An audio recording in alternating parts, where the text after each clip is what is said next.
Olá, boa tarde a você, conectado conosco aqui no Notícias Agrícolas, no ar, nosso boletim de mercado do boi.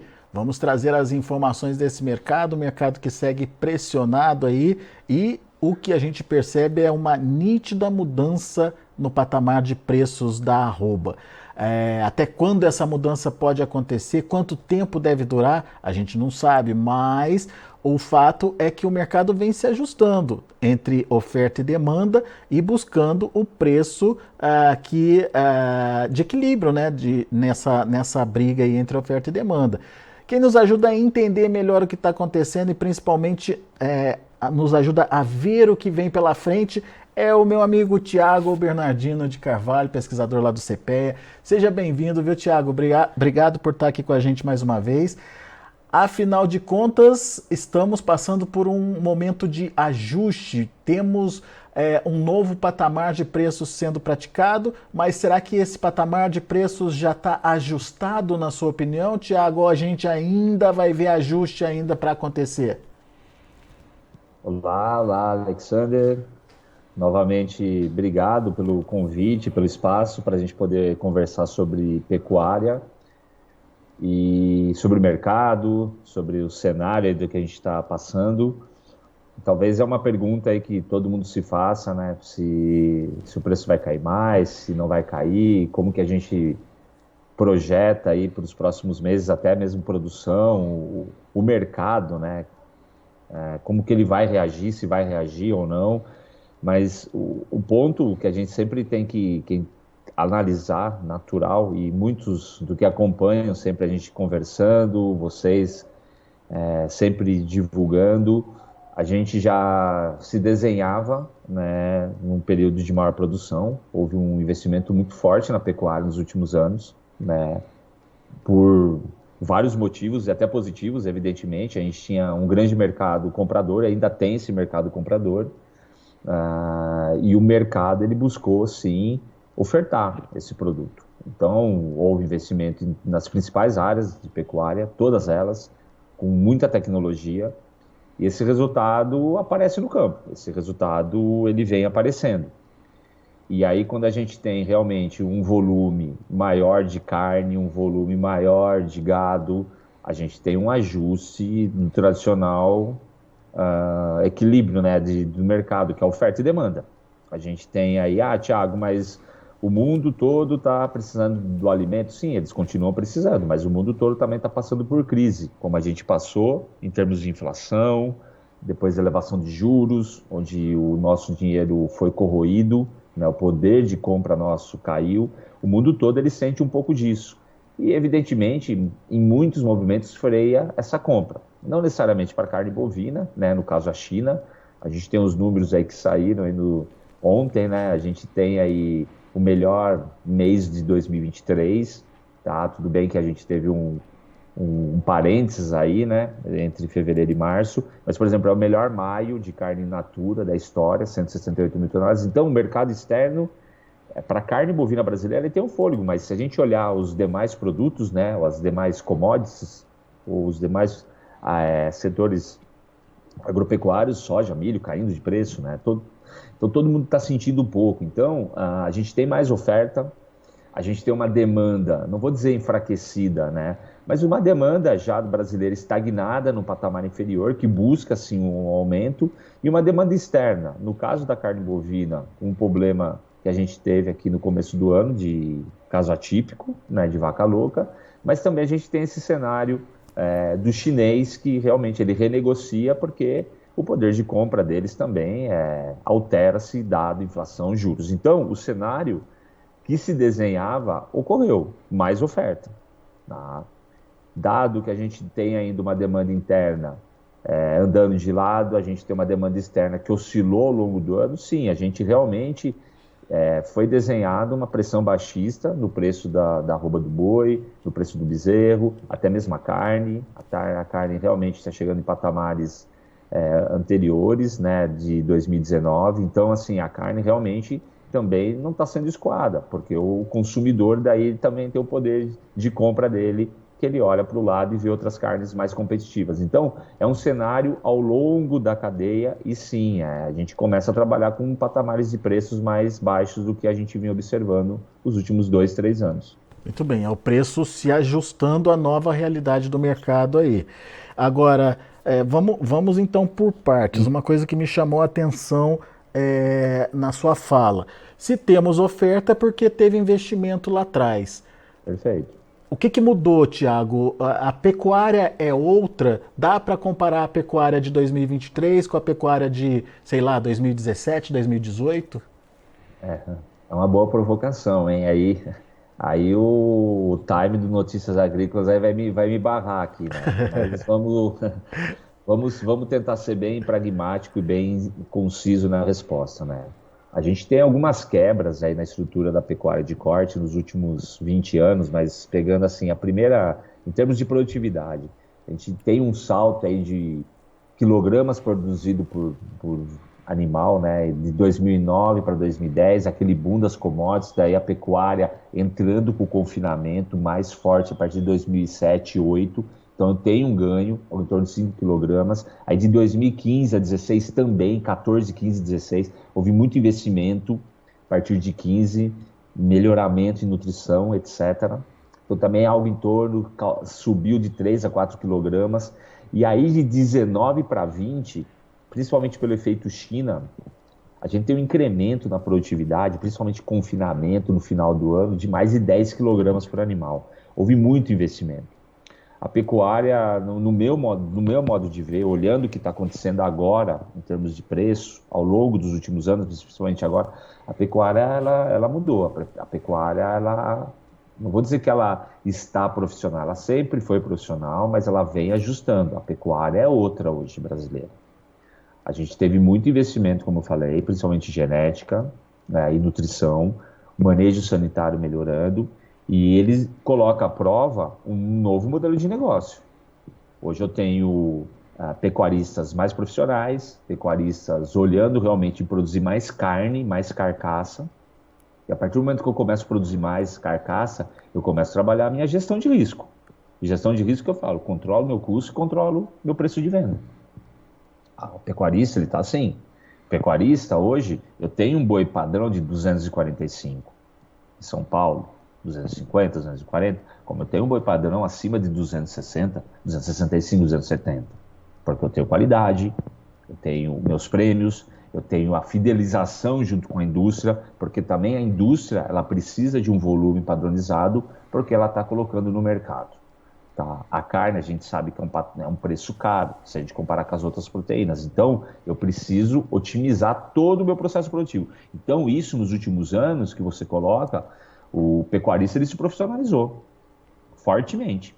E aí, todos os pilares de gestão dentro da propriedade, né, mas a produção, os melhores fatores de produção, assim como começou a trabalhar com preço, a venda, a comercialização, compra e venda, né? Mas principalmente a venda. Então, desde a questão de travar preço, seguro do boi, mas uma participação maior junto com a indústria, sendo parceira, e isso vem mudando. Então, você eleva o patamar. E aí a gente começa a ter uma produção maior. Esse é um grupo que profissionalizou. Agora, eu tenho um grupo de pecuaristas que vive sim buscando o preço, natural, como a pecuária sempre foi, e que realmente ele entra e sai. E aí, quando eu chego para negociar a minha produção hoje, dado o meu custo alto que eu tive lá atrás, e eu não consegui planejar, eu não tive redução de custo por aumento de produtividade, realmente eu tenho uma margem negativa em 2023, porque realmente eu estou operacionalizando a custos elevados e estou vendendo no balcão. Aí o balcão, ele premia, ou melhor, não premia. Aí o mercado realmente ele fica prejudicado no sentido para esses pecuaristas, enquanto de um lado tem outros pecuaristas que realmente estão conseguindo sim ter uma margem positiva nos últimos anos. Pelo que eu entendi da sua fala, então, o bom pecuarista, ele não olha preço, ele olha o que está no bolso dele, ele olha resultado. É isso, Tiago? Se eu falar que ele não olha preço, daí a turma vai ficar doida comigo, né? E, pelo amor de Deus, né? Mas assim, eu concordo, eu acho assim, o preço, eu sempre digo que o preço é de extrema importância, né? A tomada de decisão. Eu vou ver minha receita, eu tenho que ver minha receita. Isso daí para todo mundo, né? Qual que é o preço da energia, do combustível? Qual que é o preço do boi gordo? Qual que é o preço do meu bezerro? Qual que é o preço do meu magro? Eu preciso ver. Assim como o frigorífico, qual que é o preço da carne? Mercado interno e externo. Agora, a produtividade é fundamental. A gente está falando do preço do boi derretendo e os custos. Se a gente pegar o ágio, boi magro e boi gordo, está muito mais favorável hoje do boi gordo do que desde 2015. Sempre o boi magro muito maior, o preço, muito mais valorizado. Hoje está mais barato. E se eu pego o confinamento, 70% do custo é boi magro. Pô, 70% do meu custo vale menos do que o meu boi gordo? Peraí. Aí minha dieta, que era 20, 21 reais aqui em São Paulo, daqui a pouco está sendo negociada a 15, 16. Opa, está mais barato. Peraí. Ah, mas o preço também caiu. Sim, o preço também caiu. Eu me lembro que alguns anos atrás, aqui poucos meses atrás, perdão, quando o preço subiu, agora o custo está subindo. Sim, o preço puxa custo. E o puxa custo nos dois sentidos. Se o preço subiu, o custo vai subir também. Se o preço começa a cair, eu demando menos, o custo também vai começar a cair. Então, o pecuarista, né, o profissional, o empresário, ele está continuando produzindo e ele está aproveitando essas oportunidades. Então, basicamente esse cenário. O preço é importante, sim. Lógico que ele é. Lógico que vai ser. Quem vai pagar o final é o preço, né? Mas a produtividade ao longo do processo, para mim, otimizar a produção, reduzir custo, é fundamental. Senão, daí eu estou fora do jogo. Se eu ficar batendo só o preço, eu estou fora do jogo. É a margem, né? O que ele coloca no bolso no final das contas, né, É a Thiago? margem. A margem, ela... muitas vezes a minha margem não foi tão boa, mas você teve uma margem positiva. O duro quando você fala que o preço não está bom, mas você não está olhando o custo. Às vezes o preço está bom, mesmo baixo ele está bom. E às vezes aquele preço alto, aquele preço de 330, 340, não vai Tá pagar comendo todas as todo o suas seu contas. ganho, né? Sim. Outro ponto que eu queria repercutir contigo é a questão da China. A gente, obviamente, que teve esse caso da vaca louca, teve a interrupção das exportações, mas enfim, vamos olhar os últimos números que foram as exportações agora de maio, que foram fechadas. Está mostrando que é uma China demandando, Thiago. Ela continua, em termos de volume, comprando. O diferencial é o preço pago pela tonelada da carne brasileira. Sim, você pontuou bem, né? As exportações, elas vão continuar, e eu acredito sim, em 2022, 23, perdão, né? Superior a 22, ainda a gente está abaixo. Se a gente pegar o acumulado do ano, obviamente por causa da interrupção, né, de fevereiro a março, a gente está exportando algo em torno de 11% a menos do que a gente exportou em 22. Mas eu acredito ainda que a gente realmente vai continuar firme na questão do setor externo para a carne bovina. Então a China ela vai continuar como uma grande parceira. E quando a gente pensa hoje nesses patamares, né, a gente falou muito de oferta, evidentemente que esse processo da China de ficar um mês fora realmente afetou e jogou uma pressão maior do mercado. Mas sim, a China ela tende sim a ser um vetor importante e vai continuar sendo, acredito, para os próximos anos, um parceiro fundamental para a dinâmica do mercado de carne bovina, em termos de preço, em termos de escoamento da produção. A grande questão, assim, é a gente ficar atento a esses movimentos de mercado, desde questões sanitárias, desde questões tarifárias ou não, assim por diante. Então, a China tende a ser e vai continuar sendo o nosso grande parceiro, porque os números vêm mostrando isso, sim. Uhum. Agora, a China, ou quando começou a compra da China pela carne brasileira, isso transformou o mercado de fato. Só que naquele momento estava dentro de um cenário de oferta restrita também, né, Tiago? Agora, essa manutenção das compras da China dentro de um cenário de ampliação de oferta de animais tira o poder da China de sinalizar para onde que o mercado vai? Ela, no máximo, ela enxuga o mercado? Ela entrou naquele período, ela entrou já num processo onde a gente tinha batido bastante fêmea, em 18, né? 17, 18 principalmente, 19 um pouquinho a mais, porque a gente não esperava todo esse movimento. E ela chegou pagando muito caro, ela pagou muito caro da nossa carne, e aí ela realmente, nos últimos meses principalmente, ela reduziu o preço pago, até por questões que a gente já comentou aqui, de questões financeiras, inflação, Econômica, né? juros, etc. Mas realmente, a China, ela colocou, fez uma quebra estrutural na nossa pecuária. E ela agora, a dinâmica, né, ela saindo do mercado por causa do embargo, né, em coisa de um mês, realmente ela teve esse poder vamos dizer, pressionar o mercado, como eu falei, mas lógico, a gente está falando que o principal fator é a oferta, né? Então a China, quando ela deixa de comprar a carne, né, Por um fica mês, né? estocada aqui por um mês, ela causa um tumulto. Assim, como ela começa a voltar. Puxa vida, as exportações foram benéficas agora. 168 mil toneladas de carne in natura. Basicamente, grande, a maioria para a China. Então, assim, ela começa a ser um vetor de novo para aquela esponja, enxugar. Só que, obviamente, há preços menores, há negociações.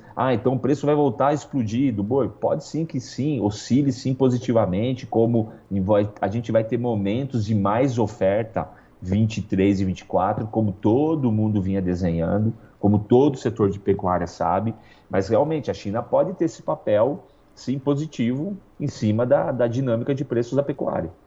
Mas talvez não mais com o potencial para mudar patamar de preço.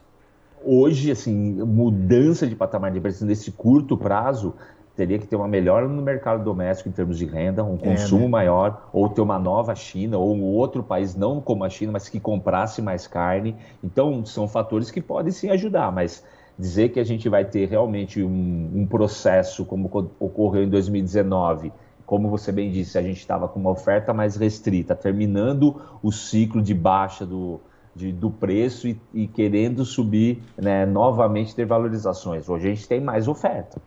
E mais oferta, a gente precisa da demanda, seja interna ou externa, para enxugar. Então é um novo papel, um novo país comprando um volume muito grande, ou realmente o mercado doméstico dando uma dinâmica em termos de renda melhor para a carne bovina. Muito bom. Demanda interna, alguma expectativa, alguma coisa que você está vendo aí? De repente essa queda no preço da carne pode estimular o consumo? Não vai ser bem assim? Enfim, qual que é a sua visão aí para o mercado interno?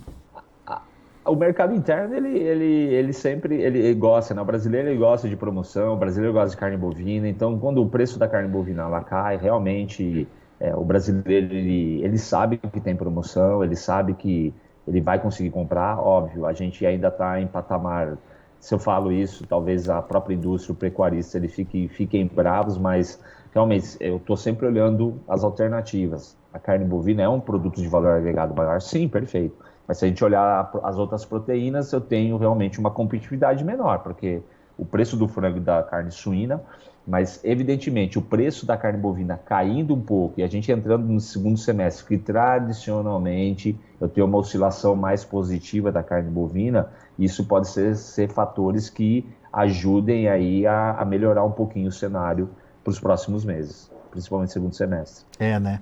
Bom, então tomara que tenha assim uma reação na demanda interna, mas o fato é que o produtor precisa aprender a se virar dentro do novo patamar de preço que está sendo buscado aí, certo, Thiago?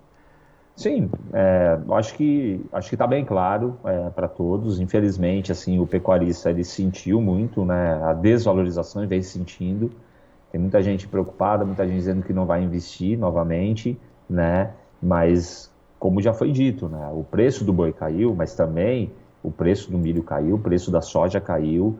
Eu venho de custos elevados, sim, de insumos. A indústria de insumos ela vai sentir também. Isso é natural, como já vem reduzindo, como eu já disse, a dieta diária, até mesmo de confinamento. Então, é um ajuste que vai se dar ao longo da cadeia, assim como a ponta vendedora, tanto varejo como atacado. Eles vão ter que realmente administrar os preços em outros patamares, porque senão realmente não sai, né? Eu tenho uma pressão tanto da oferta e a própria demanda do brasileiro em si, ele vai realmente direcionar. Agora, é o pecuarista olhar para dentro do negócio dele, né? Tentar, de novo, fazer conta, trabalhar margem. Eu acho que é um ano de oportunidades para o pecuarista em termos de margem. Isso pode favorecer muito a pecuária em 2023. Eu acredito que 2023 pode até mesmo ser melhor do que 2022, por incrível que pareça. A gente, de novo, olhando muito preço, mas pecuarista que está agora no processo, entrando agora com caixa, ele pode sim ter uma possibilidade de trabalhar a custos baixos, mesmo com o preço do boi gordo baixo. Então, é olhar para dentro de casa, olhar para dentro da porteira.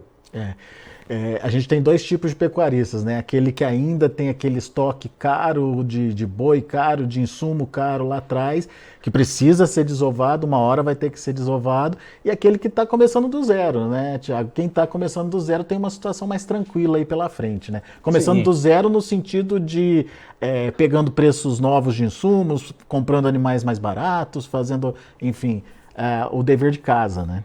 Perfeito. Se a gente lembrar, só não precisa ir muito tempo, o pico do preço do bezerro em 21, né? Março, abril, né? E aí aquele bezerro, ele muitas vezes está virando carne hoje, né?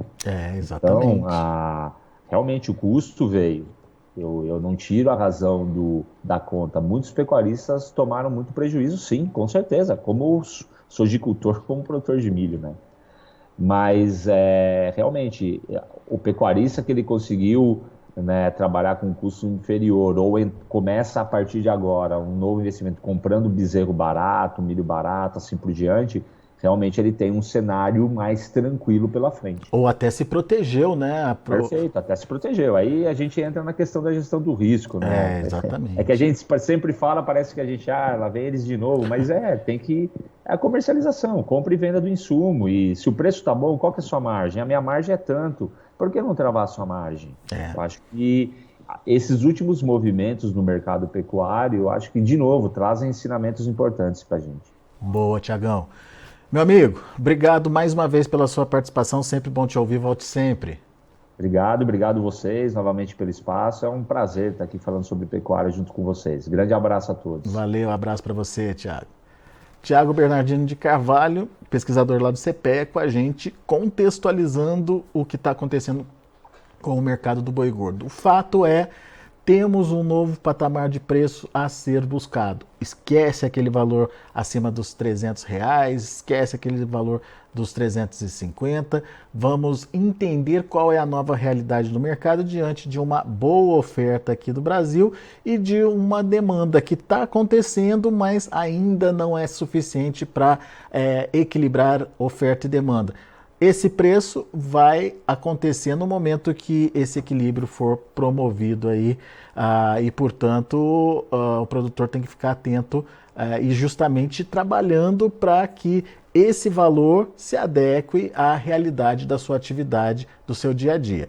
Então fica aí a dica do Tiago Bernardino de Carvalho. É importante você ser eficiente nesse momento justamente para poder atravessar essa parte mais delicada aí, da pecuária, que a pecuária vem atravessando. Vamos ver os números? De olho na tela, você acompanha comigo o boi gordo lá na B3, negócios no vermelho hoje, junho, caindo 0,21% a R$236. O julho, R$245,75, queda de 0,32%. Agosto, R$246, queda de 0,89%, e o setembro, R$ 246,15, alta de queda, de 0,73%. Indicador CPS ajustando ali com leve alta de 0,27% a R$ 243,90, aparentemente buscando a realidade do mercado, a realidade dos negócios aqui no estado de São Paulo. Ok, a gente vai ficando por aqui. Agradeço muito a sua atenção, a sua audiência. Daqui a pouquinho tem outras informações e mais destaques para você aqui no Notícias Agrícolas. Continue com a gente.